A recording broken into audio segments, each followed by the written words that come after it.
Hai semuanya, pertama-tama saya panjatkan puji dan syukur kepada Tuhan Yang Maha Esa, berkatnya tugas ini dapat saya selesaikan. Salam hormat untuk Ibu Eva Malina Simatupang sebagai dosen pengampu mata kuliah auditing, dan salam hangat untuk teman-teman semua. Perkenalkan, nama saya Radela Pirena Ketaren dengan NIM 1905082018 dari kelas AK5G, Prodi Akuntansi, Politeknik Negeri Medan. Di video kali ini, saya akan membahas seputar completing audit. Completing audit, atau dalam bahasa Indonesia disebut penyelesaian audit, merupakan suatu prosedur atau bukti tambahan bagi tujuan penyajian dan pengungkapan catatan kaki yang berhubungan sesuai dengan standar akuntansi. Terdapat beberapa proses tahapan yang dilakukan dalam penyelesaian audit. Yang pertama, melaksanakan pengujian tambahan untuk penyajian dan pengungkapan. Dalam proses pertama ini, auditor mengevaluasi bukti yang diperoleh selama 3 tahap pertama audit untuk menentukan atau menilai apakah auditor harus melaksanakan prosedur atau bukti tambahan bagi tujuan penyajian dan pengungkapan selanjutnya. Mengevaluasi apakah keseluruhan penyajian laporan keuangan dan catatan kaki yang berhubungan sudah sesuai dengan standar akuntansi. Tahap yang kedua yaitu mereview kewajiban kontijen.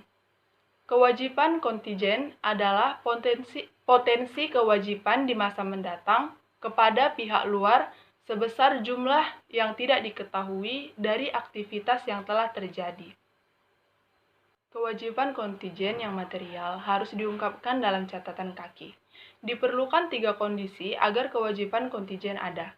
Yang pertama, terdapat potensi pembayaran masa datang kepada pihak ketiga atau pengurangan aktivitas lain yang diakibatkan oleh kondisi yang ada.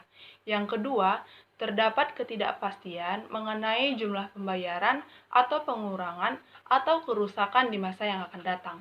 Yang ketiga, hasil tertentu akan ditentukan oleh peristiwa atau kejadian di masa yang akan datang. Misalnya, tuntutan hukum yang telah didaftarkan tetapi belum diputuskan akan memenuhi ketiga kondisi tersebut.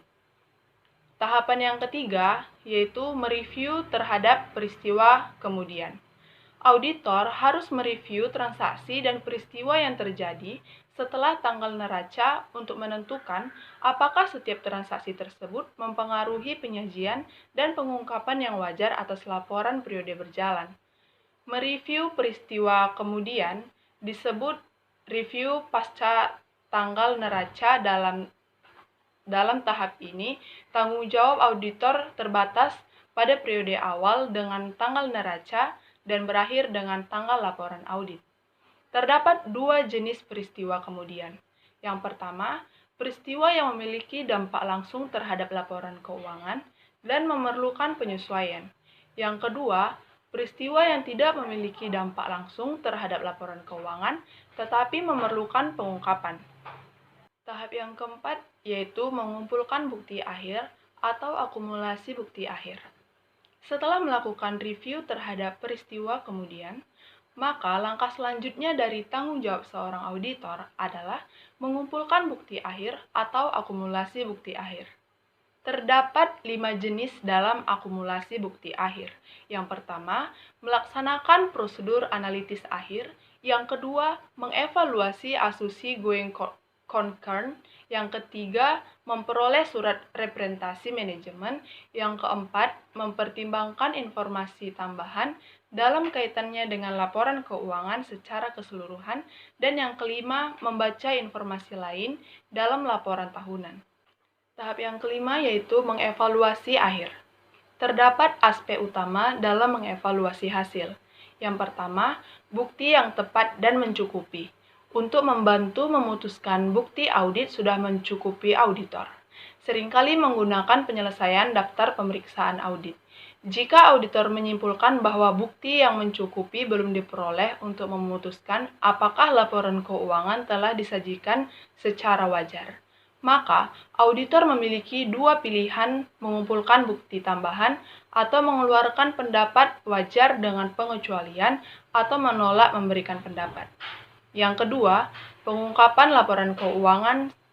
Sebelum menyelesaikan audit, auditor harus melakukan evaluasi akhir. Apakah pengungkapan laporan keuangan telah memenuhi semua tujuan penyajian dan pengungkapan? Yang ketiga, mengaudit review dokumentasi. Ada 3 alasan mengapa seorang anggota kantor akuntansi publik yang berpengalaman harus meneliti dengan seksama review dokumentasi audit pada tahap penyelesaian audit. Yang pertama, untuk mengevaluasi kinerja personil yang belum berpengalaman. Yang kedua, untuk memastikan bahwa audit memenuhi standar kinerja kantor akuntansi publik. Yang ketiga, untuk mengatasi bias yang sering kali merecoki pertimbangan auditor. Tahap penyelesaian audit merupakan tahap yang penting untuk memastikan audit yang berkualitas. Dalam tahap ini, auditor melaksanakan pengujian tambahan atas penyajian dan pengungkapan, termasuk review kontingen dan peristiwa kemudian. Auditor juga mereview kecukupan bukti audit dan keputusan yang diambil untuk menentukan apakah hal itu mendukung pendapat audit. Kemudian, auditor berkomunikasi dengan komite audit dan manajemen mengenai temuan audit yang penting serta persoalan lainnya.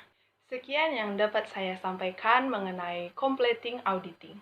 Kiranya materi yang sudah saya paparkan dapat menambah wawasan teman-teman sekalian. Terima kasih.